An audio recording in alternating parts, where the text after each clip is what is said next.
Justru kita tuh community-nya Ria ini ya, Rita ya. Iya benar Pak, komunitasnya kita.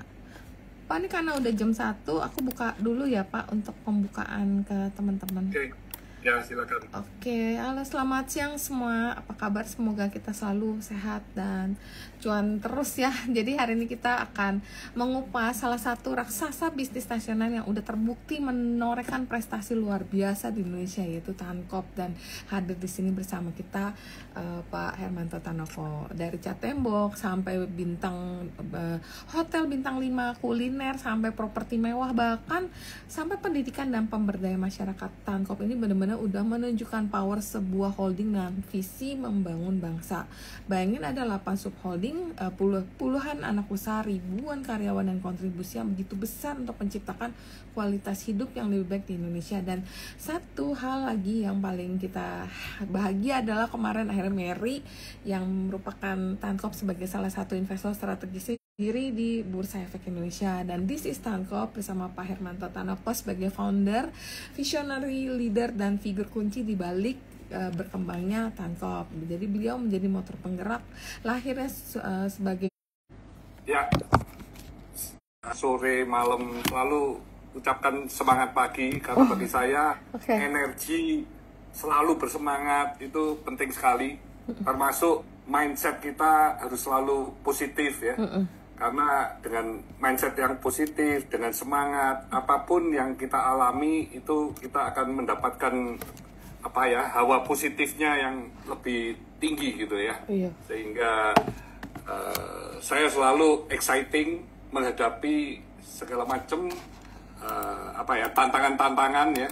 Karena pertumbuhan di Tankop ini kan memang sangat tinggi ya. Benar. Kami punya holding ini CAGR sampai tahun 2030 itu 30%. Jadi yuk bayangin, ini holdingnya aja 30 gitu ya. Padahal di dalamnya kan ada perusahaan-perusahaan yang sudah omsetnya di atas 7 triliun, ada yang di atas 5 triliun, ada yang di atas 4 triliun. Itu semua pertumbuhannya kan biasanya agak susah untuk di angka 30 ke atas. Tapi kami push secara rata-rata di Tankop ini 30. Makanya kami selalu melakukan organic growth dan juga unorganic growth, yaitu dengan mengakuisisi perusahaan-perusahaan yang memang ada benang merahnya dengan seluruh subholding kami yang saat ini ada 8, dan perusahaan bisnis usaha kami yang saat ini mungkin sekitar 53 ya. Saya agak nggak bisa ngitung karena kalau bertambah terus saya nggak ngikutin ya.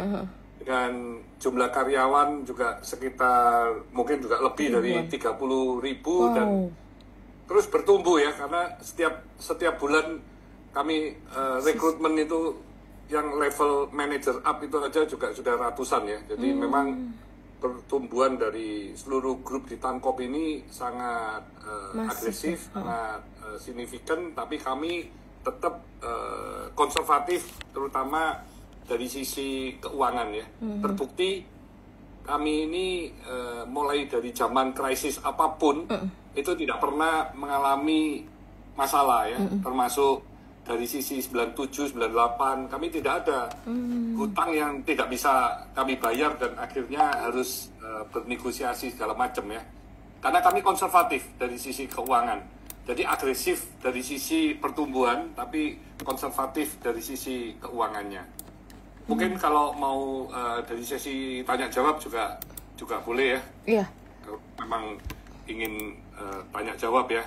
Iya, mungkin kita akan ngobrol-ngobrol santai. Jadi kalau misalnya teman-teman kalau ada pertanyaan boleh ya langsung tulis di kolom chat. Jadi mungkin gini ya Pak, kita kan pengen belajar banyak nih Pak. Gimana sih kira-kira visi dan misi utamanya Tankop, dan kira-kira bagaimana implementasinya. Mungkin kan orang taunya Bapak sebagai sosok pemimpin yang menginspirasi, yang sukses dan semangat terus, tapi kan kita mungkin sebagai holdingnya kan kita belum terlalu banyak nih. Mungkin kita tahu lah Cleo, Avia, Mary. Nah kira-kira kalau Tankop sendiri visi dan misinya tuh bagaimana sih Pak? Ya, jadi kami selalu mengutamakan misi atau tujuan dari sebuah perusahaan ya. Jadi misi dari Tankop ini adalah mengembangkan korporasi yang berkontribusi untuk kesejahteraan bangsa. Jadi kami ini hanya masuk ke bidang-bidang usaha atau perusahaan yang bisa memberi dampak positif dan bermakna bagi masyarakat Indonesia. Jadi kalau perusahaan-perusahaan yang tanda kutip arahnya ke negatif, kami tidak akan masuk meskipun perusahaan itu sangat menghasilkan uang dalam jumlah yang sangat banyak. Karena bagi kami misi yang mulia, misi yang ke depan bisa bermakna itu yang lebih penting ya. Dari sisi visi kami atau tujuan kami ingin menjadi korporasi yang terdepan di masing-masing lini industri. Jadi semua sektor industri bisnis usaha di bawah Tankop ini harus menjadi yang terdepan. Maksudnya kalau tidak bisa ke depan, kami biasanya nggak akan masuk. Itu juga alternatif kami yang kedua. Jadi kalau ada penawaran satu usaha yang kami lihat, wah kami bisa menjadi yang terdepan. Meskipun kadang-kadang perjalanannya itu panjang ya. Iya, benar. Jadi seperti Avian, itu perjalanannya karena dari home industry untuk bisa menjadi nomor satu, mengalahkan perusahaan dari Jepang, Amerika, Eropa, dari seluruh dunia, itu membutuhkan waktu 40 tahun. Jadi dalam 40 tahun itu Avian telah bertumbuh meningkat 90.000 kali lipat, baru menjadi nomor satu ya. Nah masuk di air pun juga sama, kami punya visi juga menjadi yang terdepan, menjadi yang nomor satu, dan saat ini setelah 21 tahun kami menjadi yang nomor 3. Jadi masih on progress untuk menjadi yang nomor satunya ini, masih butuh waktu ya. Jadi kadang-kadang perjalanan kami ini pertumbuhannya juga karena ada faktor-faktor eksternal sehingga pertumbuhannya agak membutuhkan waktu lebih lama. Tapi tujuannya tetap satu, tujuannya ingin menjadi yang terbesar gitu. Wow, menarik. Jadi memang benar-benar company yang sangat menginspirasi nih, terutama untuk teman-teman yang masih baru merintis nih, kayaknya emang harus banyak belajar nih dari Bapak nih Pak ya. Terus kemudian tadi kan Bapak menceritakan pertumbuhannya itu Tankop sendiri udah 30% ya Pak. Strateginya targetnya kami segitu. CAGR ya. CAGR ya. Compound annual growth rate ya. Jadi kan rata-rata nanti ya, kalau ada tahun yang agak kurang bagus ya nanti tahun depannya kan mesti harus dikejar. Gitu. Oke. Terus kira-kira strategi untuk mempertahankan pertumbuhan itu kayak gimana sih Pak? Ya, kami selalu berinvestasinya memang secara agresif tapi terencana ya.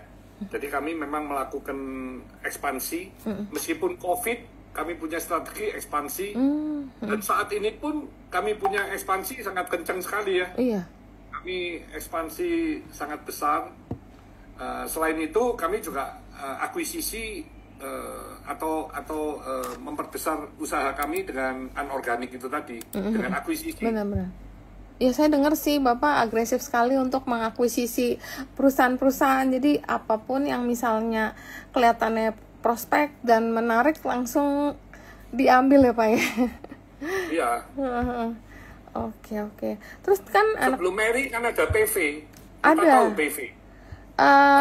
Tahu ada PV, terus ada 4 ya Pak yang listed ya Pak, benar nggak sih Pak? 1, 2, 3, 4 yang udah listed itu total. Eri ke-9 ya. Oke. Jadi yang aku tahu tuh pasti Avian, Cleo, ada Rise ya Pak ya, ada Chuck, PV. Terus 3 lagi. Ada Sun. Sun. Oke. ZONE. Oke. Fashion itu minimal. Pakaian minimal sama fashion. Oke. Terus ada Bless. Bless itu properti ya Pak ya? Bataringan. Bataringan. Ya. Oke. Ini terlalu banyak nih Pak perusahaannya, jadi kayak terus ke waktu itu kan memang ada satu momen IPO-nya kan memang banyak sekali ya Pak, banyak dan deket. Nah tapi karena sekarang tahun ini IPO lebih sulit gitu, lebih ketat, jadi ya lebih bagus juga akhirnya kayak Mary sebagai salah satu perusahaan yang menginspirasi ya, karena dia kan lebih ke pendidikan ya, apalagi nanti Bapak juga ada kerjasama untuk membangun yang program baru itu Pak. Itu menarik sekali sih buat aku yang di Mary itu Pak. yang buat anak muda untuk sekolah. Bilioner ya? Iya, Bilioner iya. camp ya? Bagus banget sih Pak, itu menarik Ya. banget sih buat Jadi anak-anak. saya percaya untuk mendidik sebuah entrepreneur, pengusaha besar itu harus dimulai dari anak-anak. Benar. Jadi mindsetnya mulai anak-anak, mulai remaja. Karena saya kan benar. dibentuk oleh orang tua saya berinvestasi sejak saya berusia 5 tahun ya. Wow. Dari uang angpau, jadi uang saya sendiri, dari uang angpau terus ditawarin untuk berinvestasi. Waktu itu tepung terigu. Oh. Nah, langsung kan anak kecil ya bawa catatan kan, dicatat kan. Tapi setiap hari kan jadinya ke toko kan, lihat tepung terigunya udah naik atau belum. Terus lama-lama naik, terus dibelikan minyak goreng, dibelikan biskuit, dibelikan yang lain-lain. Jadi akhirnya keterlibatan saya di dalam usaha orang tua saya itu semakin lama semakin dalam. Dan akhirnya saya tahu kalau berdagang itu ternyata keuntungannya itu untuk telur asin itu menjual 10 biji baru bisa untung 1 biji. Jadi ya nggak berani loh kalau makan telur asin terus nanti makan lagi roti gitu, nggak berani saya ngomong rotinya besok aja mam. Ini hari ini telur asin gitu. Jadi saya membatasi diri saya cuma satu pilihan gitu. Oke. Jadi itu karena mengerti. Jadi mulai anak-anak sudah mengerti cari uang itu nggak gampang. Iya, bener sih Pak. Itu penting banget sih. Kayak udah di set dari fondasinya itu dari bawah ya Pak ya? Ya. Yes. Oke. Ya nih, nah ini dari sekian banyak nih ya, dari perusahaan Bapak yang udah IPO nih Pak. Kira-kira yang paling berdampak ke Tankop itu yang mana ya Pak? Yang pasti kan Cleo itu yang paling gede ya Pak ya? Kalau di... Cleo yang nomor 2 ya? Avian. Nah, yang Cleo itu yang pertama ya. Yang pertama IPO. Jadi waktu Avian mau IPO saya memang waktu itu Cleo duluan. Jadi Cleo itu yang pertama kali IPO pada tanggal 5 Mei 2017. Dan Cleo ini memang perusahaan yang bertumbuhnya itu sangat konsisten. Terus menambah pabrik, menambah cabang-cabang distributor, menambah armada truk. Jadi sejak tahun 2017 Mei itu sampai sekarang market cap Cleo asalnya sekarang sekitar 250 miliar, sekarang sudah mungkin 14 sekitar Pak. 14,5 triliunan ya sudah. Benar Pak. Hampir naiknya itu 60 kali lipat. Iya, gila sih. Ya, dan sekarang masih ekspansi terus. Dan market share Cleo ini sekitar antara 7-8% aja. Jadi masih bisa bertumbuhnya, masih bisa berlipat terus ya. Iya, dan dividennya juga konsisten ya Pak ya. Terus kalau dividen kecil lah, karena Cleo ini kan growth company ya. Iya. Saya sampai salah satu investor Cleo selalu WA saya, Pak ngapain bagi dividen, Bapak terus bertumbuh aja. Jadi memang kalau investor yang paham, dia mengharapkan memang dari pertumbuhan saham atau revenue-nya ya, itu nggak suka bagi dividen, karena Bapak kan butuh uang untuk ekspansi. Iya. Tapi kalau kadang-kadang retail kan maunya dividen terus gitu ya. Benar. Atau mungkin dua-duanya gitu ya. Dividen ada harga sahamnya juga naik ya. Jadi kadang-kadang itu kompromis ya, nggak bisa dua-duanya. Nah kalau perusahaan itu bertumbuh, artinya capek setiap tahun itu kan butuh kira-kira misalnya 400M atau 500M. Lah kalau dividennya dibagi terus ya akhirnya utang kan. Iya, nah, berutang. Kalau utang itu akan ngurangin laba kan. Iya. Kan mengurangi laba ya tentu PE ratio atau EBITDA, multiple EBITDA-nya ya akan turun. Jadi market cap-nya juga akan turun kan, harga sahamnya juga nggak akan bisa tinggi, lebih tinggi. Kalau ini hitungan dari normal ya. Iya. Ya seperti itu. Oke, jadi yang paling berdampak itu Avian, Cleo, terus apalagi nih Pak yang kira-kira berkontribusi besar nih terhadap Rice ya? Besar, karena kami punya land bank ini kan banyak sekali ya. Oke. Land banknya Rice ini banyak sekali. Dan kita saat ini lagi mempersiapkan kurang lebih ada 6 hotel Fasa ya. Jadi ada Fasa Ubud, nanti ada Fasa di Malang, ada Fasa Bromo, Fasa Taman Dayu, ada Fasa mana lagi itu ya. Oh, hotel Terus ada Faisal. Good ini bintang 4 ya, atau butik ya. Itu ada Oke. Good di Bromo, ada Oh, Good oke.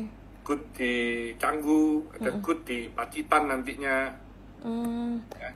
Oh, aku baru tahu Fasa Hotel itu Underrise loh, Pak. Menarik loh, itu Fasa bagus banget. Underrise. Oh, oke, Tapi memang bagus. masih satu hotel. Oh, Jadi nantinya ini akan ada mungkin dengan Good bisa hampir 10 ini nanti dalam 2-3 tahun ini. oke. Nah, terus kalau yang keramik ini gimana, Pak? Yang cat kan memang bisa mensupport perusahaan properti Bapak yang lain juga nih. Menarik nih, Pak. Kalau cat ini kan sudah diakuisisi oleh pabrik keramik kami yang Kobin. Kobin ini lebih besar dari cat. Ini heboh sih, Pak, waktu baru-baru diakuisisi itu. Waduh, rame bener, Pak. Investor retail pada semuanya. Ya, dikira cat ini akan menjadi apa itu? Vehicle untuk bisnis keramik. Iya. Padahal enggak, karena yang di timur pabrik keramiknya kan jauh lebih besar dari cat ya. Oh, oke. Cat ini saya cuma ingin supaya cepat ekspansi di barat, dan yang bisa kami akuisisi waktu itu perusahaannya sudah TBK. Jadi ya udahlah. Nah sekarang di cat itu sudah penuh ini. Sekarang kami bangun satu pabrik granit seluas kurang lebih 76.000 meter persegi. Wow. Jadi bangunannya pabrik itu 76.000. Oh, Di wow. tanah seluas 20 hektar, di sebelahnya pabrik Kaisar, di sebelahnya Cak itu ada lahan. Jadi Kobin yang perusahaan induk di Surabaya sudah membangun pabrik di Jakarta juga. Nanti akan launching sekitar bulan September. Oh, I see. Wah, thank you banget nih, Pak, insight-nya. Karena kalau misalnya nggak ada Bapak yang kasih beberapa nih, kita juga kurang banyak dapet informasi ya, karena memang belum terlalu banyak yang cover juga nih, Pak. Mudah-mudahan habis ini nanti banyak yang cover juga untuk visit juga. Nah, terus kalau yang satu lagi, Pak, yang PV ini distributor farmasi apa ya? PV ini adalah pedagang besar farmasi. Jadi PV ini adalah perusahaan PBF atau pedagang besar farmasi yang awal sekali, mungkin sudah 50 tahun lebih ya.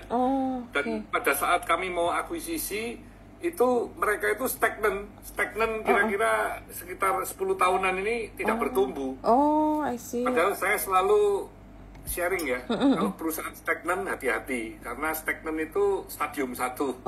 Saya biasanya ke perusahaan-perusahaan saya selalu ngomong, kalau kamu nggak bisa bertumbuh, alasan apapun, tidak ada alasan, itu kamu masuk dalam stadium 1, hati-hati. Kalau sudah declining, nah itu bisa stadium 2, 3, 4 dan mati. Nah, PV ini waktu saya ambil alih itu 3 tahun yang lalu ya. Iya. Itu saya kumpulin seluruh leadernya di PV, terus saya speech kira-kira ya mungkin 15 menit. Habis itu masing-masing leader saya tanya, CAGR untuk 5 tahun ke depan PV ini mau ke berapa? Semua akhirnya sepakat untuk bertumbuh sama dengan Tankop 30%. Dan pada akhirnya dari omset 2 triliun lebih, tahun ini kita targetnya sudah 4 triliun, sudah double. Labanya dari 10 miliar lebih, tahun ini mungkin bisa di 75-an. Jadi kenaikannya beberapa kali lipat. Kencang ya, Pak. Dan ini masih terus continuing growth karena PV sekarang kita maklun maksudnya mereknya merek PV ya. Kami maklun produk-produk mom and baby, kami nanti ada maklun produk-produk untuk health yang sekarang lagi diminati, yaitu probiotik. Dan masih continuing nanti akan melahirkan brand-brand yang dimiliki oleh PV. Jadi supaya PV ini juga tidak hanya menjadi jalur distribusi, tapi juga own brand yang bisa dipasarkan di seluruh Indonesia. Karena sekarang cabangnya PV kan sudah nambah. Sejak kami ambil kan sudah nambah dari 34 jadi 45 sekarang cabangnya. Wow. Di seluruh Indonesia ya. Oke. Wow, ini hebat sekali nih Pak kalau ada PV kayak gini bisa maklon, kemudian punya brand sendiri. Biasa kan kalau maklon kan brandnya titipan dari owner yang pesan ya Pak ya? Enggak. Produk-produk dari kosmetik kami juga dipasarkan ke melalui PV. Kami kan juga punya produk-produk bisnis usaha seperti itu apa mereknya, ada yang Holy sabun hijau ya, terus ada Lauren, ada Aini, ada itu apa Santos Romeo, terus ada face wash juga Sombong yang kerjasama sama Denny Sumargo itu ya. Oh iya.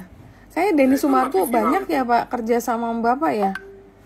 Denny Sumargo kan brand ambasadornya Cleo ya. Pantesan Pak, tiap kali dia bikin VT lah, semua selalu Cleo gitu, minum aus selalu Cleo. Oke. Dan ada join dengan saya di beberapa perusahaan. Oh, I see, menarik banget Pinter sih. itu. Jadi Densu ini juga ingin jadi pengusaha. Oke. Ya belajar dari Bapak pasti ketularan lah, karena Bapak perubahan di dunia ini kan cepat sekali. Iya, memang kitanya harus belajar ya. Dari YouTube aja kan belum tentu bisa nggak sustain. Iya, nggak bisa sustain. Jadi emang harus belajar untuk menjadi pengusaha. Jadi nanti kalau udah menua pun ada bisnis yang bisa diwariskan gitu. Kalau YouTube doang gimana? Nggak bisa kan? Ya, benar. Oke. Terus kalau yang lain lagi boleh share lagi nggak Pak? Soalnya jujur kalau yang lain tuh saya nggak terlalu banyak ngikutin ya Pak. Nih kalau yang depo itu Bapak ada share juga ya Pak ya? Oh iya, depo bangunan ya. Sekitar 23%. Depo bangunan juga ada, tapi saya memang itu empat shareholder ya. Jadi kurang lebih masing-masing 23,5% aja. Iya. Yang satunya Siam Chemical itu. Oh, Siam Chemical. Salah satu shareholdernya. Depo juga terus berkembang ya. Depo Iya. Tapi memang masih belum bisa ngangkat sahamnya. Oke. Terus kalau yang tadi Bapak cerita itu yang zone ya Pak ya. Zone itu yang baju pakaian, tapi 700 bio lumayan loh Pak. Ini market capnya not bad sih. Cuman ini aku kok kayaknya nggak pernah ngikutin. Saya masuk juga nggak besar di sana. Oh iya. 23%, 23 ya. 23,65%. Ya. Terus, nah mungkin kita kan udah ngobrol yang company Bapak nih. Nah, Bapak kan sering banget nih kayak mention, invest di banking sector. Nah, kalau misalnya Bapak bisa cerita nggak nih gimana sih investasi Bapak di banking sector? Bapak investasi di BNI sama BRI aja Pak ya? Atau ada yang lain Pak? Enggak, kalau bank cuma 2 aja. Oh, 2 aja. Kenapa Pak Kenapa milih BNI sama BRI? Ya, saya pilih yang size-nya besar ya, karena saya investnya besar ya. Benar. Dan saya punya dana itu kan dana standby itu kan ada yang di deposito, ada yang di bond, ada juga yang di saham. Nah, kalau saya akuisisi sebuah perusahaan itu kan saya butuh likuiditas ya.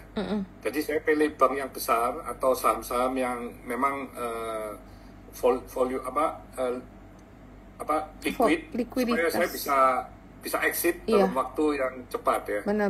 Jadi kalau 500M, kalau misalnya satu emitennya kecil kan saya nggak bisa exit. Nggak bisa gerak Pak, ntar nyangkut lagi. Kalau besar kan bisa gitu. Iya. Beberapa hari lah, misalnya nggak dalam 1 hari ya, dalam 1 minggu kan bisa habis gitu ya. Iya.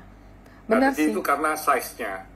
Nah, yang kedua karena saya dapat dividen yield yang cukup besar juga. Jadi saya bagi aja dana standby. Itu dana standby ya. Dana standby saya sebagian di saham, sebagian ada di bond, sebagian ada di deposito. Oh, oke. Tapi deposito yang bisa dicairkan sewaktu-waktu ya, bukan yang jangka panjang tapi bisa dicairkan sewaktu-waktu. Itu memang saya ada perjanjian khusus. Oh, oke. Karena kan saya nggak tahu ya, kita akuisisi ini kan dadakan. Opportunity-nya banyak sekali. Iya, saya ketemu kadang-kadang 1 hari bisa 2-3 opportunity yang muncul, tapi memang pada akhirnya kan seleksi kami cukup ketat ya. Seleksi kami cukup ketat, jadi nggak semua orang yang menawarkan perusahaannya kan kami selalu masuk gitu. Kalau kami nggak yakin juga enggak. Oh, nggak yakin sama bisnisnya, untuk pertumbuhan ke depannya juga nggak macam-macam. Jadi kami lihat mulai dari orangnya, terus mulai dari kalau sudah NDA kami lihat mulai dari historical seperti apa, projection ke depan seperti apa, kompetitor yang saat ini seperti apa, demand pasar seperti apa besarnya. Dan kalau kami yakin kami bisa masuk dan bisa membawa perusahaan tersebut growth multiple every year, ya kami masuk lah. Tapi kalau kami nggak melihat itu, kami nggak akan masuk. Oke, menarik. Nih Pak, nih mungkin kita mau nanya, nih kan kemarin ini ada berita nih Pak, baru hari Kamis sih, sekitar hari Kamis deh Pak, nih ramai banget. Katanya ada dimuat di salah satu media, Pak Hermanto Tanoko mau bawa perusahaan kimia beraset jumbo nih Pak. Ini soalnya dengar-dengar kurang akan menjadi perusahaan ke-10 nih yang akan dibawa IPO dan punya aset hampir 1T. Nah ini bisa cerita dikit nggak Pak, kira-kira nih kayak gimana sih untuk mempersiapkan perusahaan ini untuk IPO nih, kira-kira prosesnya udah bagaimana? Apa udah deket nih biar investor bisa siap-siap nih belanja 1T, lumayan nih Pak duitnya. Masih lama itu. Oh, masih lama. Masih 2 tahunan lah. Oh, oke. Jadi nanti mungkin yang ke-10, ke-11 mungkin bukan perusahaan tersebut. Ada perusahaan-perusahaan lain. Ya. Jadi nanti ada kejutan ya Pak ya. Karena kan kami juga lagi due diligence, kami lagi bicara dengan beberapa opportunity ya. Dan setiap tahun kan kami selalu berekspansi, akuisisi. Jadi belum tentu itu perusahaan kimia itu nanti yang ke-10 ya. Mungkin bisa lebih ya. Tapi memang sekarang lagi dalam persiapan untuk menuju persiapan IPO. Jadi itu butuh waktu 2 tahunan lah. Oh, oke. Iya sih, kayak banyak sekali akuisisi atau bisa masuk sebagai partner strategis kayak Mary gitu ya Pak. Ternyata itu bisa lebih cepat IPO-nya nih. Makanya yang 1T ini bisa nanti lebih belakangan ya Pak, karena persiapan ya. Karena persiapan ya, karena memang belum siap masih. Nah terus, nah kira-kira Bapak lihat gimana sih untuk sinergi sama distribusi dengan Avian dengan model bisnis, kan Bapak juga ada yang tadi kan kayak properti segala macam, ada bangunan, itu disinergiin gitu nggak sih Pak yang produk Avian itu? Oh iya dong. Jadi di holding ini memang kami dengan adanya holding ini kan semuanya misalnya kita bernegosiasi dengan bank, itu kan berarti yang kita bawa kan holding, kan jadinya besar ya, size-nya kan jadi beberapa kali lipat. Bandingkan hanya misalnya Avian harus sendiri, nanti Clio sendiri. Kalau menegosiasikan sesuatu, misalnya insurance, nah itu kami kan juga dapat rate yang sangat spesial ya, yang tidak dimiliki, yang tidak diberikan kepada perusahaan yang lain. Dari sisi purchasing, kita juga mendapatkan banyak sekali kelebihan-kelebihan ya. Jadi holding ini memang akhirnya bisa mensinergikan di seluruh perusahaan-perusahaan yang ada di bawah Tankop ya. Jadi saling mendukung sehingga memperkuat dari masing-masing bisnis usaha. Oke. Nih Pak, nih Bapak kira-kira punya benchmark pribadi nggak, misalnya mau mencatatkan berapa perusahaan nih IPO dalam setahun gitu, punya target nggak Pak? Misalnya setahun saya harus punya 2 perusahaan IPO atau lebih. Bukan. Gitu. Jadi yang diukur bukan perusahaan IPO-nya. Oke. Akuisisi apa ya? Diukur adalah size revenue dari total di holding. Oke. Menarik. Ya. Benar jadi sih. Pada tahun 2030 kami punya visi itu di Tankop ingin menjadi 10 besar perusahaan nasional yang ada di Indonesia. Holding ya. Holding 10 besar holding yang ada di Indonesia gitu. Oke, wow. Ya, karena IPO 10 perusahaan dibandingkan dengan IPO 1 perusahaan yang besar kan pilih yang satu lah. Iya. Benar. Bukan dilihat dari jumlahnya. Oh iya, benar. Ya. Kualitas sama mungkin ya market cap-nya juga ya Pak. Jadi Ya, nanti langsung size lebih besar itu saya lebih suka. oke, menarik. Jadi kita akan tunggu ya Pak, mudah-mudahan nanti yang size besar itu akan banyak nih yang dari Ya, Tanpop semakin nih. lama size kami juga bisa semakin besar ya. Iya, apalagi Kalau Mary kan memang ini nggak terlalu besar, tapi Iya. kan saya suka dengan edukasi Iya. karena kami melihat Indonesia ini sangat membutuhkan edukasi yang non akademik ya, karena itu untuk melengkapi menjadi sosok entrepreneur yang tangguh. iya. Jadi memang mulai dari kecil sudah dibentuk, sudah dibina. Nah itu saya yakin waktu dia sudah dewasa, waktu sudah mulai bekerja, itu kesiapannya akan jauh lebih baik gitu.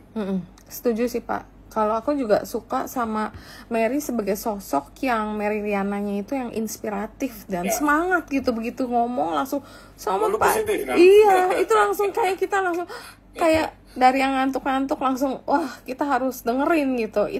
Itu bagus banget sih. Ya. Jadi emang Ya, memang mindset kita ini penting sekali. Iya. Mindset ini memang harus positif. iya Karena benar kalau sih. negatif ya akhirnya kita banyak mendapatkan apa ya, perkataan nanti negatif, Iya. nanti melakukan hal juga negatif, Iya. ya dapatnya juga nggak bagus kan. Kalau kita positif kan akhirnya kita berkata-kata juga positif, Iya. melakukan hal juga positif. Akhirnya kita juga bisa mendapatkan banyak hal yang Iya. positif ya. Iya, akhirannya kalau banyak yang dapat positif nanti cuannya juga positif nih. Makanya teman-teman Positif, jangan, iya. jangan tuh langsung mikir aduh nih apalah. Kadang-kadang banyak sih Pak investor yang kayak Ya.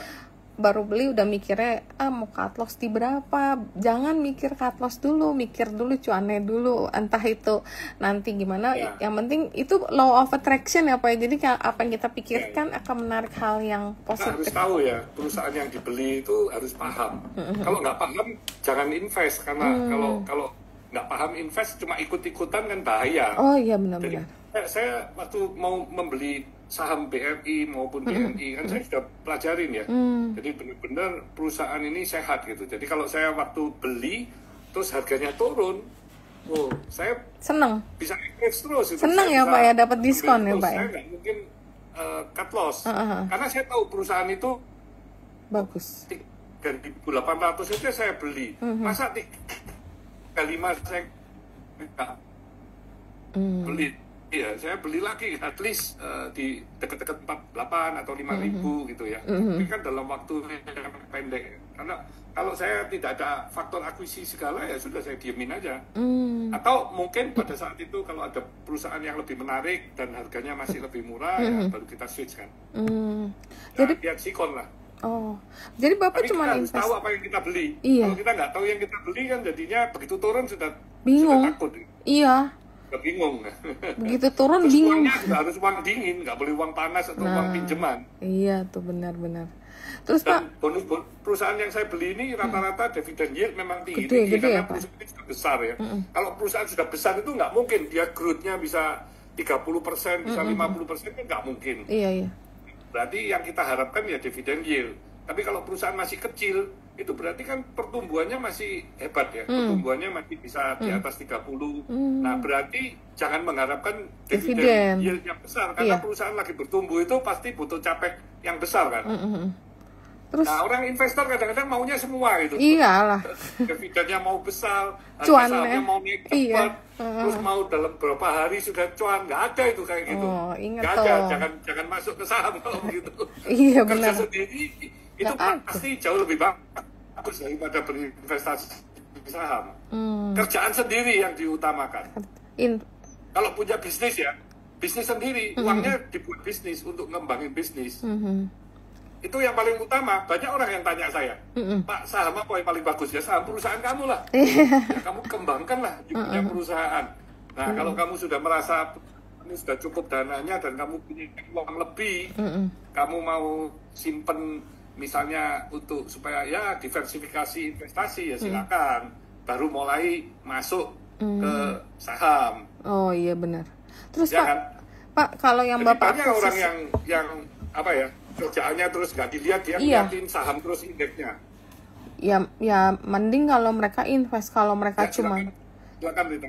Nggak, kalau mereka cuman scalping itu yang kita bingung Pak. Jadi bukan investasi lagi jatuhnya kan, jadi spekulasi Pak kalau kayak gitu. Dan bikin harga sahamnya juga jadi volatile. Iya, itu ngerusak mental juga sih kalau aku bilang. Jadi ya karena belinya bukan karena beli perusahaannya, beli karena spekulasi, kelihatannya bisa cuan dalam jangka pendek kan ya Pak. Ya. Dan saya kan tidak selalu ngeliatin harga saham ya, karena saya bukan investor yang harian atau trader harian ya. Jadi saya nggak berani untuk masuk ke saham-saham yang PE ratio-nya itu sampai 1000 sampai berapa gitu, saya nggak berani saya. Karena saya kan nggak ngikutin terus ya. Iya. Saya kecantol kan nanti kalau sampai akhirnya jatuh kan saya nggak bisa exit. Terus Pak, ini kan Bapak banyak akuisisi ya. Kira-kira ada sektor tertentu nggak sih yang Bapak cuma tertarik? Saya cuma tertarik sama misalnya sektor properti atau sektor yang berhubungan dengan pembangunan atau sektor yang apa gitu. Jadi ada batasan nggak sih Pak kalau untuk akuisisi? Misalnya saya nggak mau sektor teknologi misalnya gitu. Apa tuh Pak? Jadi memang batasannya itu yang pertama tentu yang ada di holding dan subholding kami, bidang usahanya. Jadi misalnya masuk ke healthcare, masuk ke farmasi, ke kosmetik, ke FMCG, ya. Terus masuk ke chemical yang berhubungan dengan building material, terus distribution network, properti, hotel. Nah kalau yang di luar itu, saya akan melihat ada sinerginya nggak? Kalau perusahaan itu saya akuisisi, saya bisa nggak perusahaan itu akhirnya bisa membuat seluruh BU kami yang ditangkap ini terbantukan atau growth-nya akan lebih cepat, ya kan? Iya benar. Nah ini ada satu media yang kami juga mau akuisisi, tapi media bukan media untuk berita ya, tapi ini media untuk marketing communication. Seperti billboard, seperti mereka berhubungan dengan advertising gitu ya Pak ya? Ya, mereka berhubungan dengan influencer. Nah itu company itu kalau memang bisa masuk kan akhirnya bisa mendapatkan seluruh BU di dalam Tankop ya. Dan itu akan saling menguatkan. Kami tertarik juga gitu. Oke, menarik. Nggak tentu lah. Jadi memang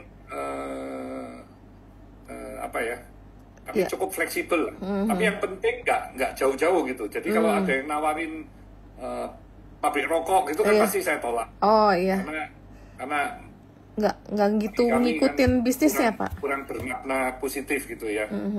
Tapi kalau misalnya pabrik tambang gitu, itu saya tolak. Karena kami kan juga tidak bermain di tambang. Meskipun saya juga punya tambang. Kami ada perusahaan tambang kalsium karbonat, tapi itu untuk kebutuhan avian. Jadi kami itu extender ya, dari Tuban. Tapi kan bukan tambang-tambang seperti batu bara atau CPO gitu. Itu kami nggak masuk, karena kami kalau masuk kan kami seperti anak TK gitu, nanti mulai dari nol gitu, nggak ngerti gitu ya. Terus harus bersaing dengan giant-giant gitu. Jadi kami nggak lah, saya masuk yang kami sudah paham aja.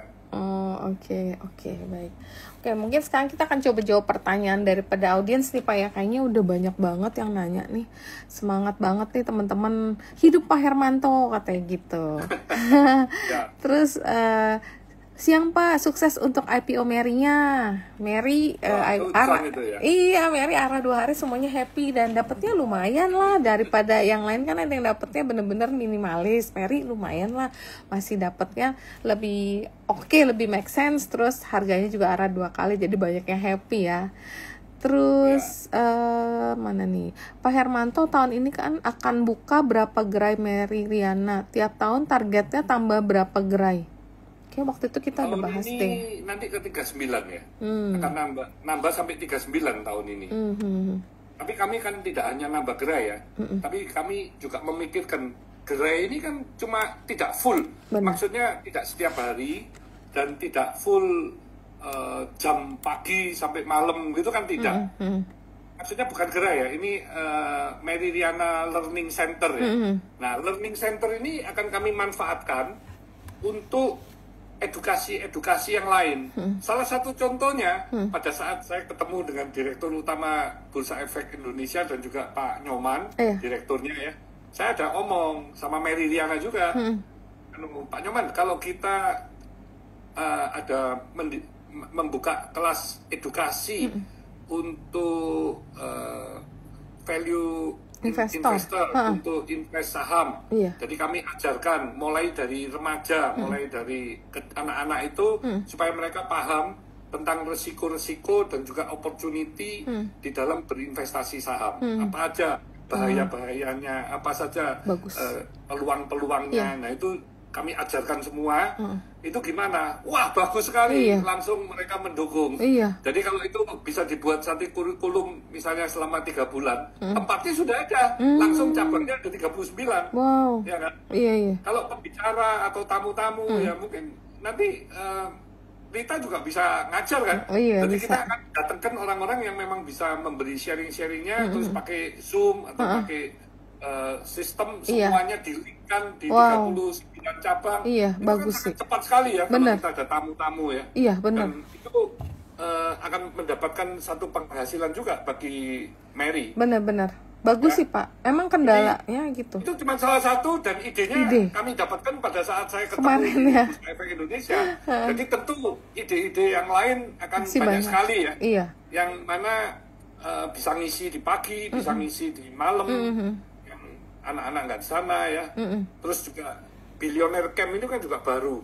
Billionaire Camp ini kan juga ngajarkan anak-anak yang memang orang tuanya sibuk bekerja. Karena pendek banget. Yang saya ketahui ya. Jadi saya pernah ketemu anak Konglo ya. Saya tanya anaknya, you nanti besar mau jadi apa cita-citanya? Usianya kira-kira 12. Dia ngomongnya apa? Dia mau jadi biarawati. Kaget loh orang tuanya. Loh. Orang tuanya pengusaha. Dia, kenapa kamu jadi biarawati? Ya karena sering ke gereja ya. Dan mungkin orang tuanya juga jarang berinteraksi ya. Jadi orang tuanya yang kaget. Duh, saya ngomong you nggak tahu, nggak pernah tanya. Nggak pernah.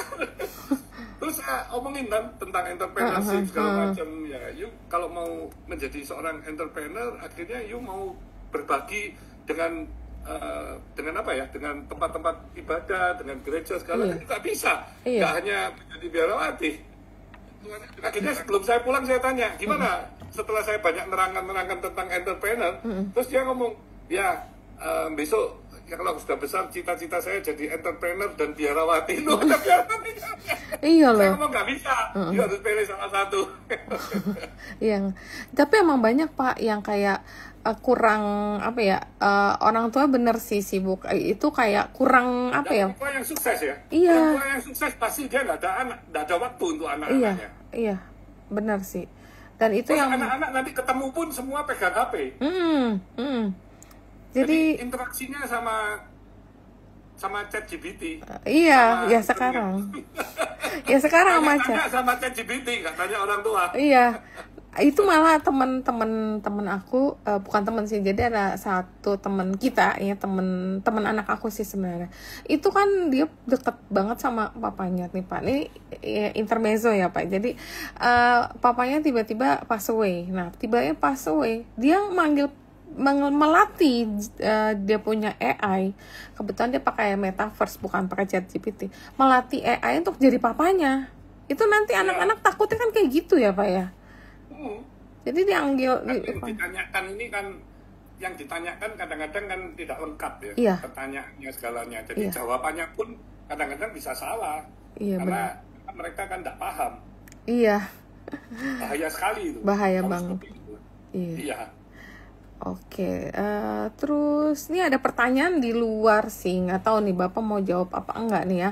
Pak, gimana caranya usaha kecil agar bisa IPO di BI Pak? Kalau usaha kecil dibesarkan dulu kali ya Pak ya? Ada minimumnya kan ya. Dan kalau kecil itu investornya kan juga nggak menarik ya. Kalau IPO repot-repot, terus habis IPO nggak ada yang mau berinvestasi kan tambah repot itu. Kalau biasanya yang besar itu semakin menarik. Mary ini aja terlalu kecil sesungguhnya. Iya. Tapi ya puji syukur ya bisa arah-arah terus 2 hari ini. Iya, amin. Mudah-mudahan lanjut ya Pak ya. Kalaupun ada. Perusahaannya memang perusahaan bagus sih. Iya. Iya bagus sih, dan aku suka sih, maksudnya komitmennya Mary juga di lock selama 5 tahun itu kan bukti nyata bahwa benar-benar di IPO untuk membesarkan usahanya, bukan untuk exit seperti kayak orang kan banyak yang mikir nggak mungkin lah kalau namanya udah terlalu melekat sama bisnisnya, aku rasa nggak mungkin untuk exit sih, terlalu riskan ya untuk namanya ya sebagai brandingnya. Terus nih Pak, apakah bakal ada sub bisnis baru di bidang digital atau kesehatan? Di bidang kesehatan kami sudah punya farmasi, kami ada herbal. Terus nextnya ini kami akan akuisisi perusahaan ini alat kesehatan. Kalau digital Pak? Karena alat kesehatan ini Indonesia kan masih lemah ya. Iya, kurang sekali Pak. Digital kayak Bapak punya YouTube channel kan? Kalau digital ya itu kami punya tim media. Lebih kurang ada hampir 100 orang. Wow. Yang ngurusin sosial media sama kan masing-masing bio kan ada 23 gitu ya. Dikumpulin ya jadi banyak gitu. Jadi udah ada sebenarnya. Bangun bisnis di bidang pertanian Pak itu sangat bermanfaat dalam membuka lapangan pekerjaan dan skill. Tapi susah kan, pertanian itu bukan ekspertisnya Bapak kan ya Pak ya? Tapi sesungguhnya kami punya satu perusahaan KTG.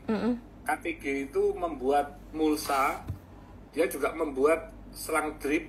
Selang drip ini seperti kayak selang yang dia bisa membawa pupuk, membawa air untuk langsung ke tanamannya. Jadi kalau pupuk atau air disiram, itu kan dia kemana-mana. Tapi ini langsung menuju ke akarnya, sehingga biayanya lebih murah dan tanamannya itu lebih cepat bertumbuh ya? Lebih kurang 30%. Wow. Jadi kami memang tidak masuk langsung ke bisnis pertanian, tapi kami ada berhubungan. Di sistemnya ya. Ya, kami juga buat geomembran, geotextile, geocell. Itu semua untuk infrastruktur juga. Oke Pak, ini banyak sekali pertanyaan di YouTube sama yang di Zoom ini. Sebenarnya kita udah pernah nanya Pak waktu kita sama Mary last week ya kalau nggak salah ya. Dia pertanyaannya sama nih, Pak boleh tahu nggak alasan Pak kenapa Bapak tertarik bergabung dengan bisnis Mary? Terus boleh tahu nggak prospek jangka pendek, menengah dan panjang Bapak setelah gabung dengan Mary? Kira-kira gitu Pak pertanyaannya. Saya tertarik karena kembali saya punya mission dan ingin menciptakan sejuta entrepreneur supaya Indonesia ini secara perekonomiannya itu kuat gitu ya. Nah dari sisi Meridiana kan memberi edukasi non akademis ini cocok sekali saya lihat. Saya ketemu Miss Mary, saya kan ngomong Miss ini memang dari sisi mulai anak-anak, mulai remaja itu kalau bisa di-train bagaimana akhirnya dia bisa yang jiwa-jiwa entrepreneur ini bisa punya cita-cita untuk menjadi pengusaha. Kan mereka waktu sudah besar sudah ditanya siapapun dia menjadi pengusaha itu kan keren sekali. Jadi bukan nggak jelas gitu kan, banyak orang yang habis lulus sarjana nggak jelas dia mau jadi apa, mau kerja apa nggak jelas. Iya. Kan sayang gitu ya. Bener. Karena ekonomi ini harus ditopang oleh banyaknya pengusaha supaya jumlah pengusaha di Indonesia ini tidak hanya sekarang kan kurang lebih 3% ya. Nah kalau di Singapura itu kan bisa antara 7-8%. Jadi memang jumlahnya yang kurang. Nah kalau mengenai Mary ini pertumbuhannya seperti yang tadi saya utarakan ya, cabangnya tetap akan bertambah terus. Selain itu akan ditambahin lagi akuisisi dan modul kurikulum yang baru yang mungkin seperti yang tadi saya utarakan untuk mengajarkan bagaimana mereka paham tentang saham, tentang berinvestasi. Di situ pun mungkin juga bisa dikasih simulasi permainan dan juga bisa kasih modal yang nilainya kecil sehingga di dalam kelulusan itu mereka benar-benar sudah tahu memilih saham itu yang benar bagaimana. Ya. Iya, benar sih. Menurut saya prospeknya ya pasti bagus sekali, tapi berinvestasi itu keyakinan saya harus jangka panjang ya, bukan jangka pendek ya. Benar sih. Ya memang kalau jangka pendek ya you jadi trading. Kalau jadi trading sebaiknya juga specialty. Iya. Jadi ya harus ngeliatin layar terus. Bener. Ya you capek. ada jual ada beli, you disiplin loss. Iya. Kalau profit juga disiplin, sehingga kalau profitnya 2 kali dari cut loss-nya ya masih untung kan. Tapi memang benar-benar menjadi menjadi ininya trader yang sesungguhnya. Oke, ini ada lagi pertanyaan menarik nih Pak. Bapak nggak tertarik nih untuk masuk bisnis sawit? Sebenarnya sawit sama mining sama ya Pak? Enggak, ribet kan? Sawit itu kan perkebunan ya. Gini, saya ini kalau masuk itu kan berarti saya menjadi player baru yang nggak mengerti. Dan nggak bisa mensupport bagaimana agar sawit itu tadi bisa bertumbuh, berkembang dengan pesat ya. Karena kan ada perbedaan ya. Nah, saya tidak mau ke sana. Ya tetaplah kita manusia tetap ada batasnya ya. Iya. Make sense sih. Terus Pak, ini ada pertanyaan yang menarik juga yang juga menjadi pemikiran saya nih Pak. Pak, apa ada rencana untuk IPO Tancop secara holding? Nah, ini kalau size-nya memang sudah besar ya, itu juga bisa gitu. Kalau memang size-nya sudah besar ya. Karena kalau Tancop sebagai holding ini kan kalau bertumbuhnya cepat itu kan juga menarik. Iya. Karena holdingnya ini sangat agresif untuk melakukan akuisisi. Iya, benar nih. Nah, kita tunggu deh Pak, nggak tahu kapan ya Pak nanti langsung jadi IPO. Size-nya udah gede ya Pak ya. Menarik gitu ya. Langsung jadi IPO of the year nanti. Terus ini Pak, kamu tanya, Tancop kan lebih ke diversified konglo atau semacam private equity akuisisi perusahaan 5 tahun lagi, kemudian apa akan dijual atau apakah ada minimum shares yang dimiliki saat akuisisi? Minimum kepemilikan. Jadi Tancop ini strategic partner tidak sama dengan private equity karena kami dana sendiri. Kalau private equity itu dana pihak luar, jadi pihak ketiga ya, sehingga mereka dibatasin selama 5 tahun, 7 tahun itu harus exit, dan di dalam 5-7 tahun itu harus bertumbuh beberapa kali lipat. Nah efeknya kalau mereka sudah exit mereka nggak mikirin. Nah kalau kami kan enggak, kan kami kalau sudah masuk, ya? Kalau saya cocok dengan partnernya, selama ini saya selalu nggak pernah keluar kan nih, selalu masuk ya, akhirnya kita mensupport mereka untuk bisa bertumbuh, berkembang dengan cepat. Jadi kami nggak ada batas, tidak dibatasin berapa tahun harus exit, itu nggak ada. Karena lebih ke beli bisnisnya Pak ya, bukan cari cuannya. Kalau share-nya biasanya kalau memang kami ini tidak mayoritas, itu biasanya saya minta di IPO kan. Jadi kalau minority saya kan nggak bisa exit. Tapi kan IPO kan saya bisa exit. Kalau majority saya nggak menuntut menjadi public company. Oke. Ya, makanya kadang kalau you lihat ada perusahaan loh, Pak Mik punya 25 kok sudah IPO ya, karena kami justru karena bukan majority. Iya, banyak sih yang kayaknya kelihatannya kepemilikannya sekitar 20% ke atas ya Pak ya minimum ya. Oh iya. Saya nggak minat kalau cuma 5-10%. Iya, terlalu kecil. Terus Pak, ini ada pertanyaan juga ya, apakah margin Cleo di 17% ini bisa dijaga di tengah kenaikan biaya logistik dan kemasan, dan apakah akan ada efisiensi teknologi atau skala produksi yang dikejar? Kalau lihat labanya Cleo ya, itu mulai dulu dari minus, terus bertumbuh jadi 1 digit, dari 1 digit ke 10, ke belasan, terus akhirnya ke 17. Ini saya masih inginkan labanya itu bisa meningkat terus bahkan sampai di atas 20 ya. Karena apa? Kami melakukan banyak efisiensi ya. Terus perusahaan semakin besar itu biaya-biaya Makin banyak ya. Viskos itu kan akan semakin turun ya. Oke. Dan kalau capek kami nantinya tidak besar, berarti depresiasi juga tidak akan besar. Itu labanya akan meningkat. Ya. Dan kalau teknologi sekarang pabrik-pabrik Clio ini sudah semuanya pakai robot, dan untuk ngambil dari palet untuk ke gudang itu sudah pakai forklift AGV yang nggak pakai sopir loh. Karena kerjanya kan 24 jam. Iya. Karena kerja 24 jam itu berarti sangat efisien sekali. Clio itu stok barang jadi, gudangnya besar sekali ya. Itu cuma untuk 2 hari loh. Jadi bayangin, Clio itu kerjanya mulai setiap hari non-stop, tidak ada libur.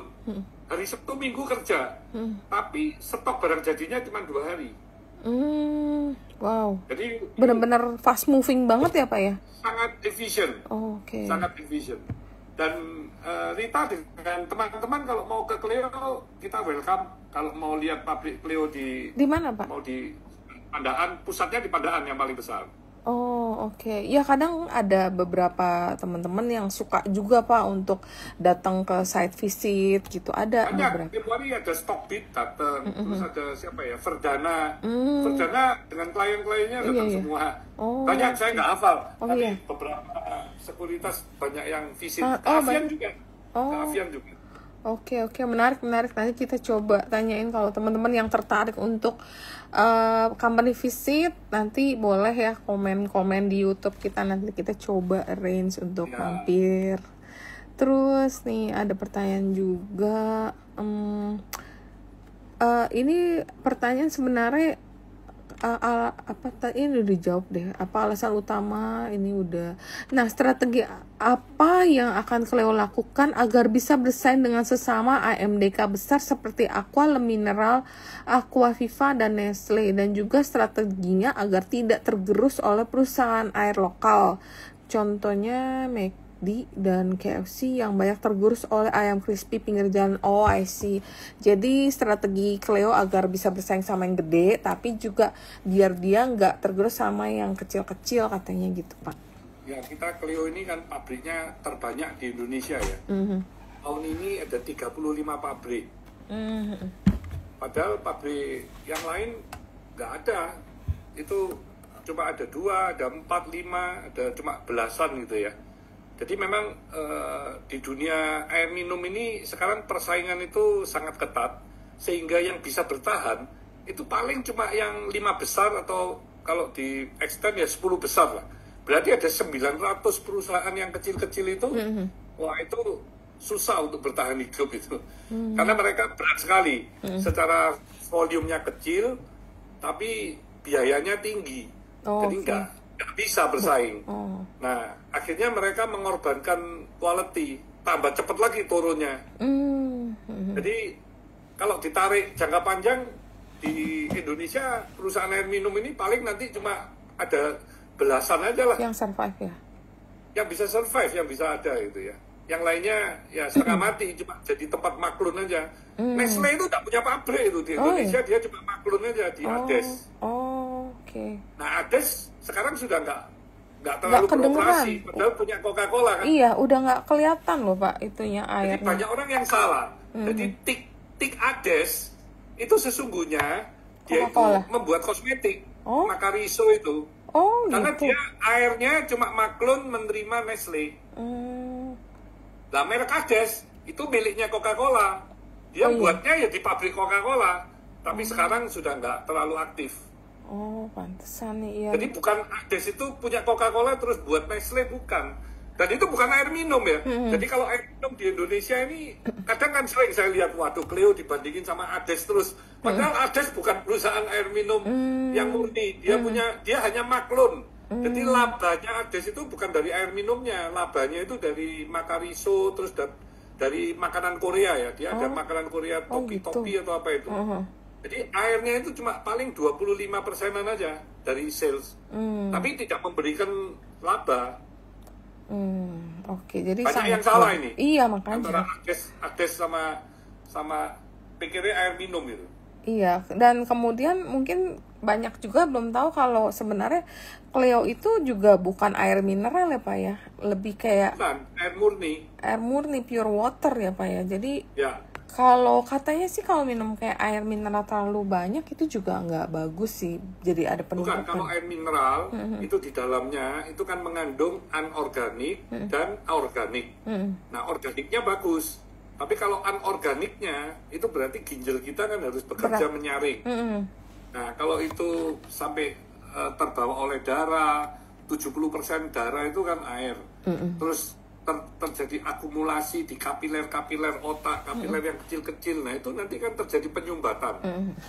Jadi saya sendiri percaya kalau minum air murni itu lebih bagus. Sehat, iya. Kalau mineral ya dapatnya dari buah-buahan, dapat dari sayur-sayuran, Udah makanan. cukup ya. Tapi bukan dari air minum, karena air minum, perusahaan air minum tidak ada yang bisa menyaring, oh ini yang anorganik saya buang, yang organik aja saya ambil, nggak bisa. Oke. Terus Dan kalau minum air murni itu minumnya bisa lebih banyak. Karena airnya enteng. Oh, oke. Makanya Kalau itu yang merasa pahit, itu berarti badannya itu kurang sehat. Dia coba minum selama 2-3 hari, 4 hari, lama-lama pahitnya hilang gitu. Oh, oke. Nah, ini tips nih, kalau pahit diminum berarti lagi nggak fit ya, Pak ya? Iya. Terus nih Pak, ini banyak banget sih pertanyaan juga. Kenapa sih Bapak nggak invest ke BCA gitu? Valuasinya sudah tinggi. Oke. Jadi terkait valuasi ya Pak, jadi agak premium dibanding banking. Kadang-kadang kalau invest di bank, itu kekhawatiran saya ya. Iya. Itu kalau, tapi mungkin enggak lah ya. Kalau pemerintah mengatur-atur NIM, maksudnya antara cost of fund dan kredit yang diberikan itu diatur oleh pemerintah supaya kredit itu turun ya, sehingga ekonomi bisa bertumbuh, bunga-bunga ke para pengusaha ini bisa rendah.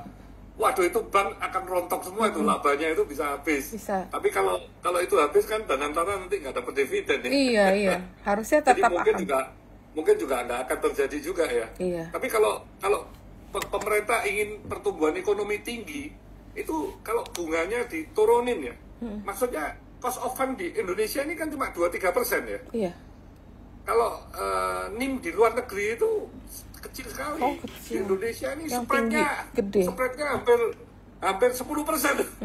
Mungkin 10% loh itu. Jadi wah, itu perusahaan yang kecil-kecil setengah mati itu, karena pinjam bunganya harus mahal, karena dia memang NPL-nya bank-bank ini kan tinggi karena perusahaan kecil-kecil itu ya. Iya, sehingga sama dia bunganya ditinggiin. Nah, bunga ditinggiin kan otomatis pertumbuhannya nggak bisa tinggi kan ekonominya. Benar. Jadi ini kan buah simalakama ya. Iya. Terus ini juga ada yang nanya nih Pak. Nih Pak, akhir-akhir ini gaya investasi Bapak nih kayak terpengaruh apa sama Pak Lo Keng Hong? Apa benar katanya gitu Pak nanyanya? Oh ya nggak bener lah. Kan saya akuisisi perusahaan terus. Pak Lo itu satu karyawan aja nggak mau dia. Jadi bukan. Jadi, Pak Lo kan selalu mencari yang PI-nya rendah-rendah. Iya. Benar-benar. Saya enggak. Saya PI yang tinggi, kalau memang perusahaan itu bisa bertumbuh cepat, saya masuk saya. Saya nggak lihat PI saya lihat growth. Kalau growth, PEG kan, karena ada rumus ya. Benar. Price earning growth. Kalau growth-nya 30% setiap tahun, itu kalau PI 30 wajar. Kalau PI ratio-nya 30 wajar, bukan wah mahal ini. Uang perusahaannya growth-nya bagus, yuk mau murah ya beli perusahaan yang tidak bertumbuh. Nah, kalau PI yang rendah-rendah tapi dia nggak bertumbuh, wah saya paling nggak suka saya. Nah, Bapak boleh nih Pak. Investasi begitu. Pak boleh Pak buka kelas kayak gitu Pak. Itu pasti rame deh. Pasti rame. Kelas apa maksudnya? Kelas belajar kayak kenapa Bapak milih saham yang kayak gitu, yang nggak bertumbuh, yang bertumbuh nih pasti rame loh Pak. Ini ilmunya Rita dong belajarnya. Kan berdasarkan pengalaman Bapak sebagai investor. Iya, kelihatan. Iya, minum dulu dong. Terus kalau mandiri kenapa nggak invest di mandiri Pak? Oh, karena ya udah ada saya suka di ini aja. Retail ya. Corporate bank saya kan BNI. Oh, oke. Terus Bapak lebih senang emiten yang naik secara alami atau digoreng? Wah ya alami lah. Masa digoreng ya saya nggak masuk lah. Pak Hermanto izin bertanya, menurut Bapak Tankop strateginya dalam menggunakan leverage itu bagaimana? Apakah Bapak ada batas maksimum dalam menggunakan leverage seperti utang bank dalam mengembangkan bisnis? Oh ya pasti. Jadi kalau misalnya pertumbuhan dari perusahaan itu bertumbuhnya sangat pesat, nah itu kami pasti ada hutang dari bank, tapi resikonya itu kecil sekali karena dari keuntungan itu kita bisa biasanya cuma 10% aja sudah bisa membayar bunga dari bank tersebut ya. Jadi rasio antara equity sama hutang ini kami jaga. Kami nggak berani hutangnya melebihi equity ya. Oke, menarik sih, cukup. Bank kalau kasih pinjaman ke saya, ini presidirnya loh, ini selalu ngomong sama saya, Pak, kalau saya pinjamin Bapak, itu saya punya NPL pasti zero lah, nggak mungkin tidak NPL lah. Jadi kami ini sangat tertarik kalau dengan Tankop dan grupnya. Jadi pinjamannya besar tapi risknya kecil gitu ya Pak ya? Nggak ada risk malah ya? Kecil, nggak ada risk. Oke. Terus ini juga ada pertanyaan yang menarik ya Pak ya, katanya bagaimana potensi saham CAK serta rencana untuk menjadi yang terdepan di sektor, apakah CAK diuntungkan dengan program 3 juta rumah? Apa pertanyaannya? Ini apakah CAK bagaimana potensi saham CAK serta rencana untuk menjadi terdepan di sektornya, kemudian apakah CAK diuntungkan dari program 3 juta rumah? Ya, kalau 3 juta rumah itu berjalan ya pasti seluruh perusahaan keramik diuntungkan ya. Iya pasti sih. Tapi saat ini perusahaan keramik kami itu adalah Kobin yang paling besar. Jadi Kobin itu bisa mungkin 5 kali, 6 kali atau 8 kalinya CAK ya. Oh, oke. Jadi Kobin itu yang jauh lebih opportunity-nya lebih tinggi. Kobin itu yang akuisisi CAK ya? Yang akuisisi CAK kan. Tapi kenapa nggak di backdoor aja toh Pak? Kobinnya masuk yang ke dalam? Modalnya nggak cukup untuk CAK-nya, nggak ada modal. Karena itu menarik Kobinnya kan sudah besar, Kobinnya kebesaran. Ya saya dulu beli CAK itu karena saya cuma ingin lahannya saja sama punya pabrik di Jakarta aja, di Jawa Barat. Oh, oke, menarik. Bukan ingin CAK-nya. Ingin perusahaannya Pak. Lebih cepat aja pertumbuhannya, Kobin lebih cepat. Ya akhirnya kan pabrik CAK dibeli sama Kobin, tanahnya terus dibangun Kobin kan. Boleh tuh Pak, nanti kalau CAK-nya digedein terus Kobinnya di backdoor. Waduh. Kobinnya yang digedein, bukan CAK-nya. Terus tapi Kobinnya nggak di IPO-in tuh Pak? Kalau sudah besar kita IPO-in. Tunggu nomor 1 di keramik. Wow, asik nih. Nah, kita tunggu. Harus nomor 1 di keramik. Oh, oke. Kita tunggu nih Pak. Semoga 2030 sudah bisa nomor 1. Amin. Terus Pak, ada keinginan nggak untuk perusahaannya masuk MSCI Large Cap? Ya, pasti ya, ada. Pastilah. Kalau memang perusahaannya nanti sudah besar ya pasti nanti dengan sendirinya akan masuk lah ya. Terus ada juga yang nanya mengenai saham Avia. Avia kayaknya lumayan gede deh. Avia dari IPO sampai sekarang nggak sampai 50%. Kayaknya Avia itu lumayan gede deh market cap-nya. Dan nggak tahu ya Pak, koreksi kalau ada salah. Kayaknya waktu IPO itu banyak asing yang beli ya Pak Avia itu. Ya, jadi Avian itu hampir 93% itu asing. Nah, domestiknya sangat kecil dan pada saat itu pun asing ini kan kita nggak bisa jaga ya. Jadi asingnya ini mulai hari pertama itu menjual terus itu. Saya juga heran ngapain dia beli kalau dijual gitu ya. Jadi asing itu menjual, tapi mungkin juga ada kadang-kadang kan ada batasan ya. Jadi begitu harganya turun 10%, mungkin ada yang lepas lagi. Nanti turun 15, ada yang lepas lagi. Jadi harganya itu turun terus. Itu yang pertama. Yang kedua, kompetitor. Kompetitor ini yang dari Jepang, yang dari Eropa, itu kaget-kaget lihat size-nya Avian. Karena Avian ini kan dikira perusahaannya masih kecil. Tapi kok bisa jadi nomor 1? Size-nya kok begitu besar, revenue-nya besar, labanya itu kita di atas 20% ya, tertinggi di dunia. Jadi mereka itu akhirnya sangat agresif untuk membuat promo-promo, membuat pengembangan pabrik, SKU. Nah, itu memperhambat Avian punya pertumbuhan. Tapi sejak Avian IPO sampai sekarang, secara revenue, secara laba, naik terus. Meskipun naiknya single digit, tapi kami nggak pernah turun, naik terus. Tapi ya kadang-kadang memang nggak bisa gini ya, perusahaannya bagus, naik terus. Tapi harga sahamnya turun. Ini kan dua hal yang berbeda gitu ya.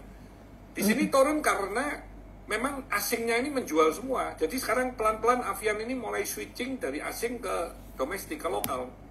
Dan dividennya kan juga lumayan sekarang, sudah di atas 5%. Nah, selalu kita bagi semua loh dividennya setiap tahun. Iya, selalu Pak. Perusahaan Bapak aku liatin semuanya ada yang besar, ada yang kecil, tapi konsisten. Kalau Avian itu juga konsisten 81%. Avian capeknya sudah tidak terlalu besar. Makanya dan IPO-nya masih nongkrong gitu. Masih belum.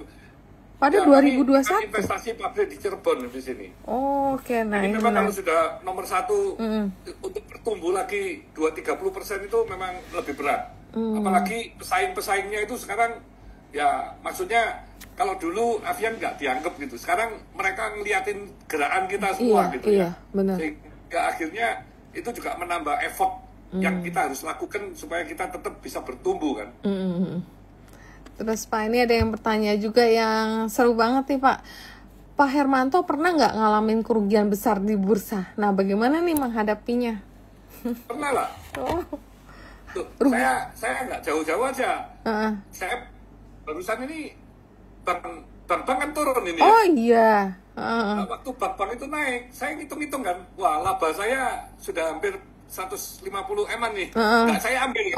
Nggak saya ambil, sekarang kan jeblok gitu. Iya. Cuman kan unrealized Pak.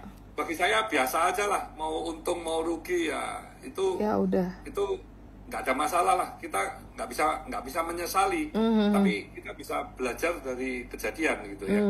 Kan memang tujuan saya kan memang mau ambil profitnya di sekitar, misalnya target saya di 5.000, tapi belum mencapai, terus dia turun lagi, ya udahlah. Kan saya memang bukan pemain saham trading gitu ya. Iya. Emang invest. Tapi perusahaan saham saya kalau rugi nggak pernah saya jual, nggak pernah saya cut loss, saya simpen terus. Karena saya pilih dividen yield yang tinggi.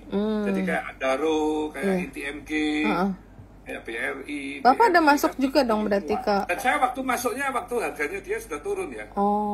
Oke. Saya bukan masuk waktu harga dia di atas. Jadi nggak FOMO ya Pak ya. Jadi belinya pas lagi koreksi, lagi diskon. Saya bukan orang yang harus beli saham. Saya taruh aja di deposito. Saya juga suka beli properti. Saham properti. Tanpa sini nambah terus. Kan tahun lalu saya beli Taman Dayu itu kan juga cukup besar ya, 600 hektar itu. Golf course. Kita nggak main golf? Enggak Pak, takut panas. Wah, tapi sini ada driving range yang paling canggih di Indonesia. Jadi di Taman Dayu nanti semuanya otomatis, bolanya otomatis, terus ada monitor yang sangat canggih. Itu nggak panas itu kalau main di situ. Nah itu boleh lah kalau nggak panas. Kalau panas aduh, nanti mukanya ngeflek lagi. Terus Pak, ini dia bertanya lucu loh Pak. Ditanyainnya gini, Pak apa sih rasanya dilabelin sebagai orang terkaya oleh Forbes yang berpengaruh nggak sama gaya dan jaring sosial, jejaring bisnisnya katanya? Enggak ya. Saya dulu sama Forbes ditelepon ya. Saya ngomong sama Forbes ya. Itu bisa nggak kita jangan dimasukin lah. Waduh, Pak kami punya data. Kan ini dia yang punya data, bukan saya ngasih data. Yang kami punya data, Bapak ini memiliki perusahaan ini. Ya yang TBK aja yang dia tahu. Kalau yang nggak TBK dia nggak tahu. Iya benar. Kalau Bapak nggak mau masuk, nggak apa-apa Pak. Tapi Bapak bisa nggak buat surat pernyataan kalau perusahaan-perusahaan ini bukan milik Bapak. Terus saya Nggak bisa. Kamu yang bener aja lah. Akhirnya ya udahlah, terserah lah, masukin di family atau apalah. Nah, tapi kalau dari sisi gaya hidup saya nggak berubah lah. Saya tadi pagi makan pecel di pasar 15.000. Sekarang udah 15.000 itu. Wah, enak sekali. Pas sekarang udah balik ke Surabaya tak, Pak? Saya sudah di Surabaya. Oh, cepet banget pagi, ya. Habis jalan pagi, terus katanya pecel di pasar kan enak. Saya makan pecel. Waduh. Jadi tetap humble ya, Pak. Cuma 15.000 itu. Dagingnya lengkap semua itu. Tuh, memang mesti kayak begini. Apa ya, sosok yang inspiratif, udah masuk Forbes tapi masih makan pecel 15.000. Iya. Terus Pak, ini ada tanya juga gini. Pak, saya lihat profil Tanrise Property kan banyak di Jawa Timur. Ada rencana nggak untuk mengembangkan lahan di Jakarta dan sekitarnya? Kalau Jakarta kami belum, tapi Bandung kami kan punya di kota itu hampir 30 hektar ya di Soekarno-Hatta. Iya. Kami punya lahan kalau di Bandung. Terus kami banyak keluar pulau, ada di Palembang, ada di Banjarmasin. Ya tentu di Jawa Timur yang paling banyak. Di Bali juga. Oh, oke. Ya. Jadi ya masih yang ada dulu yang dikembangin ya, Pak ya? Ya. Oke. Pak, bisa sharing nggak emiten Avia dan Cleo untuk aksi korporasi untuk meningkatkan pertumbuhan? Apakah Cleo menjadi market cap terbesar masuk MSCI seperti Nongfu Spring pabrik air di China? Apa pertanyaannya? Bisa sharing nggak untuk Avia dan Cleo untuk aksi korporasi untuk meningkatkan pertumbuhan? Kayak Cleo banyak akuisisi kan ya Pak ya, kalau nggak salah ya? Ya, banyak ekspansi. Itu banyak aku ekspansi. rasa udah. Jadi kalau perusahaan itu bertumbuh bisa di atas 30% ya, itu berarti dalam 2 tahun itu akan double. Jadi kalau begini ya, kalau 2 tahun double itu kan berarti 4 tahun itu 4 kali lipat. Kalau 6 tahun itu bisa 8 kali lipat. 8 tahun 16 kali lipat. 32 tahun 10 tahun 32 kali lipat. Jadi kalau pertumbuhan perusahaan itu bisa konsisten, itu yang paling penting. Benar. Kalau kita punya usaha itu bisa konsisten growth. Itu dalam 10 tahun kalau 30 kali lipat. Kalau you tarik lagi 20 tahun itu 30 you kali 30 itu 900 kali lipat. You tarik lagi 10 tahun, 30 tahun itu 900 you kali 30 loh. 27.000 kali lipat loh. Yang saya alami di Avian kan. Jadi kalau you tumbuhnya konsisten itu luar biasa sekali. Jadi jangan mau bertumbuh dalam 1 tahun beberapa kali lipat habis itu problem gitu.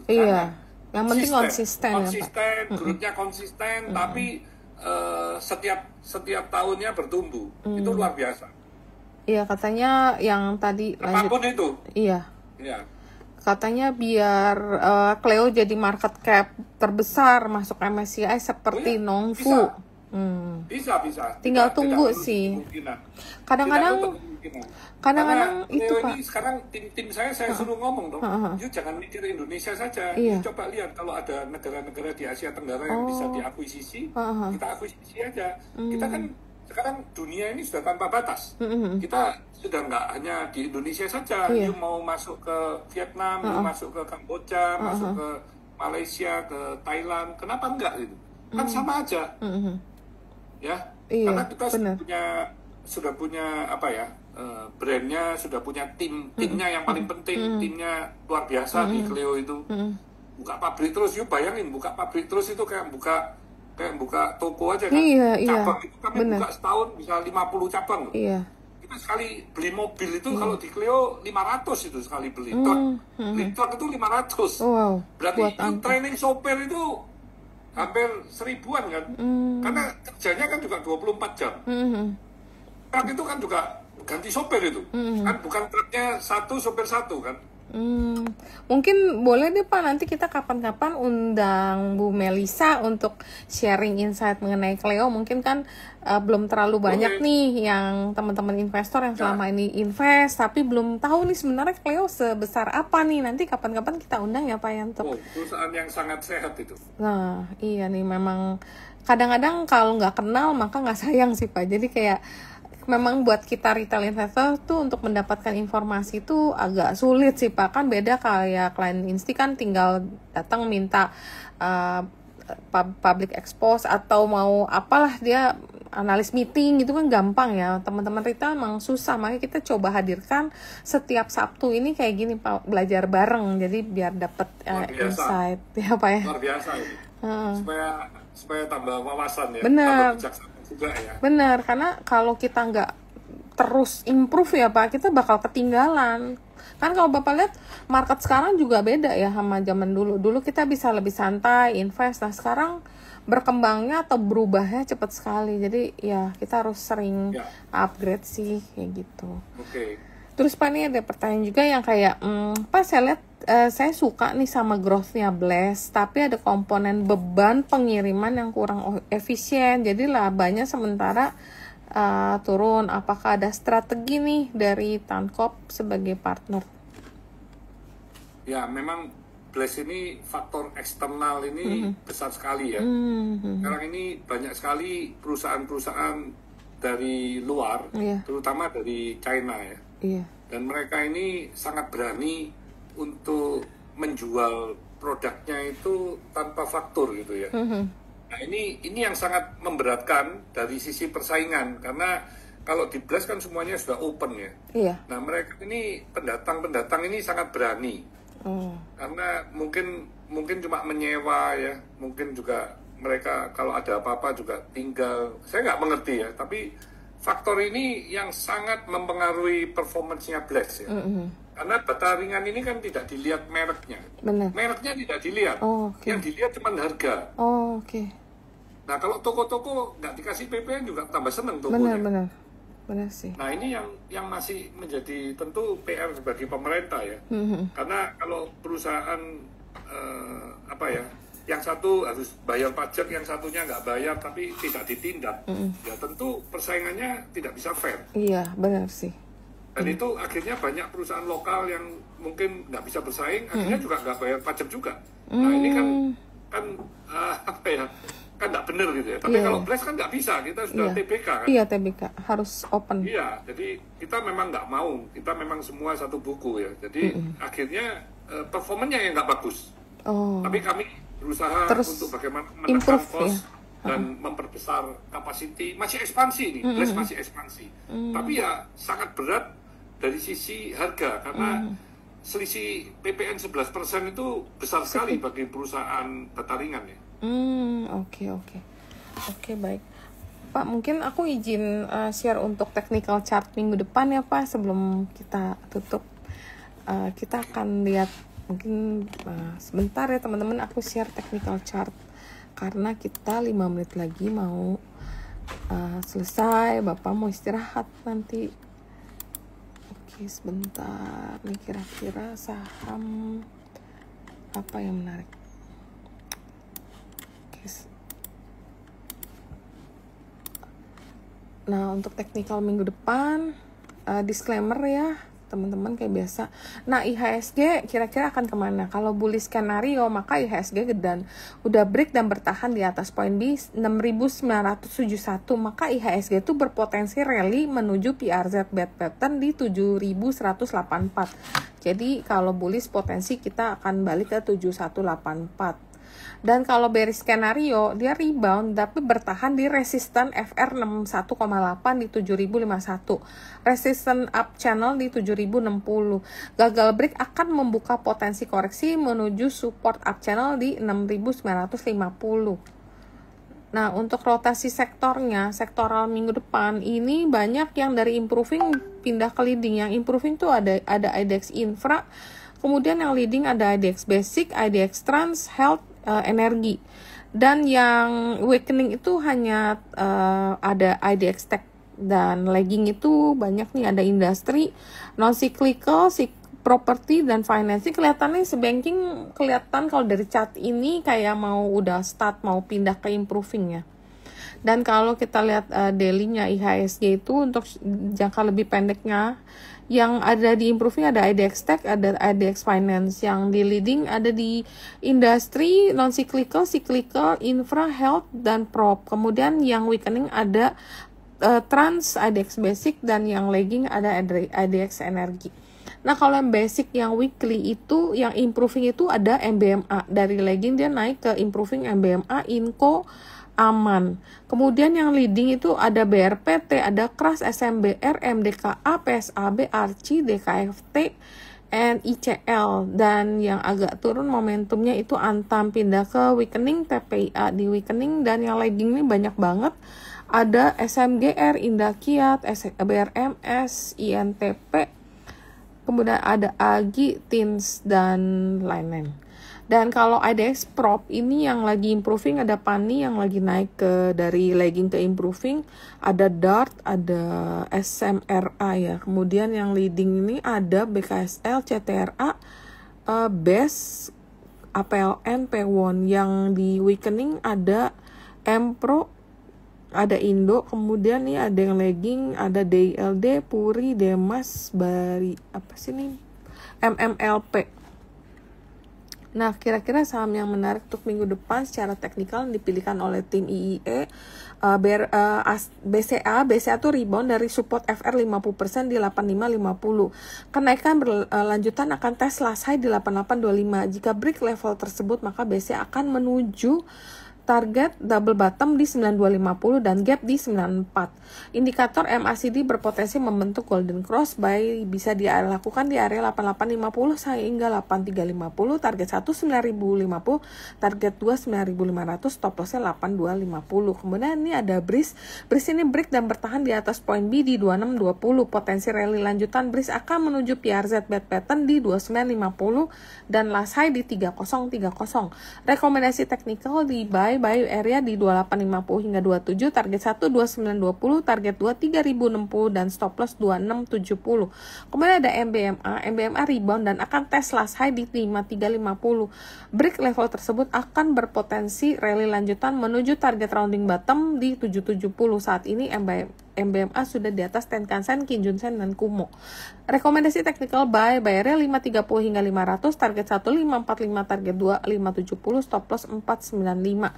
Kemudian ada Adaro ini break resisten down channel di 1750 dan last high di 1850. Potensi rally lanjutan Adaro akan menuju target rounding bottom pattern di 2000 dan gap di 2080. Indikator parabolic chart rekomendasinya udah buy nih.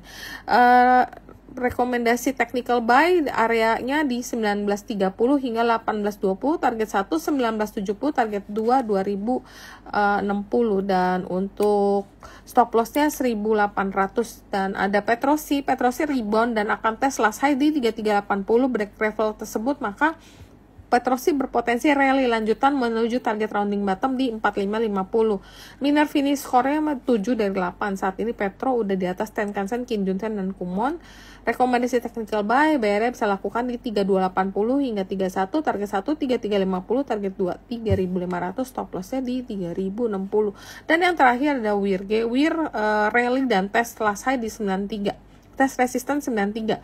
Break level tersebut maka rally lanjutan menuju target cuphead handle dengan target price 123. Indikator parabolic chart sudah mengkonfirmasi sinyal beli. Buy bisa lakukan di 93 hingga 88, target 192, target 200 dan stop loss-nya di 86. Ya, itu untuk technical chart minggu ini.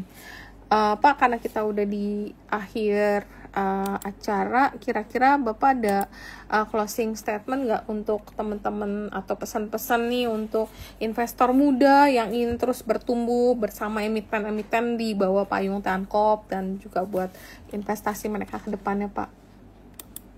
Oke,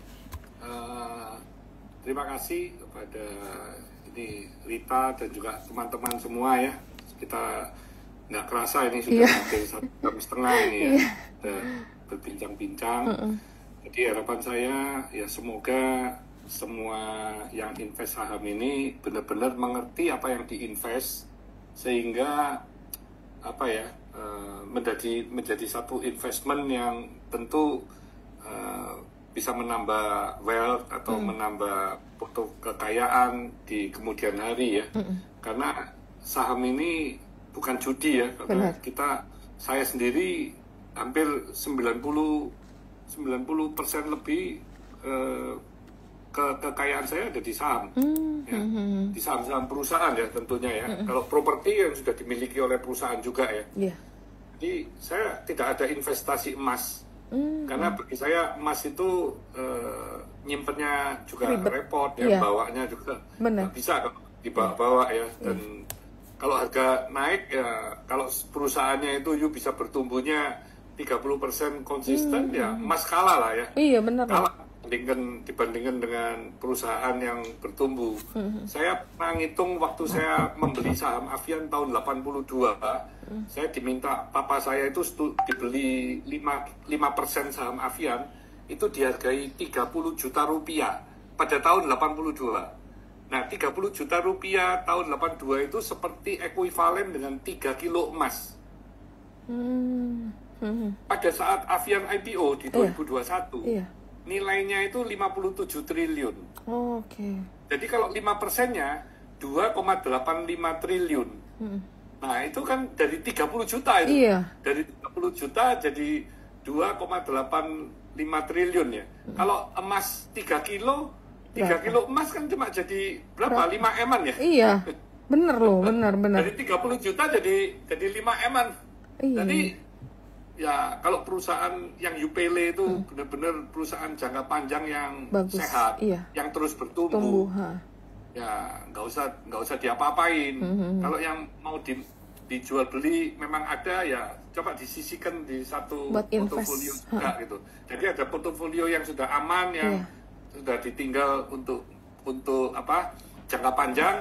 Ada juga portofolio kalau memang kepingin jual beli ya coba aja, mungkin 10, 20, 30% gitu ya. Jadi yuk bisa mengerti kan ya bagaimana pergerakan saham. Kalau saya jarang jual beli kalau perusahaan-perusahaan yang ada di saya ya, kecuali yang memang untuk dana standby.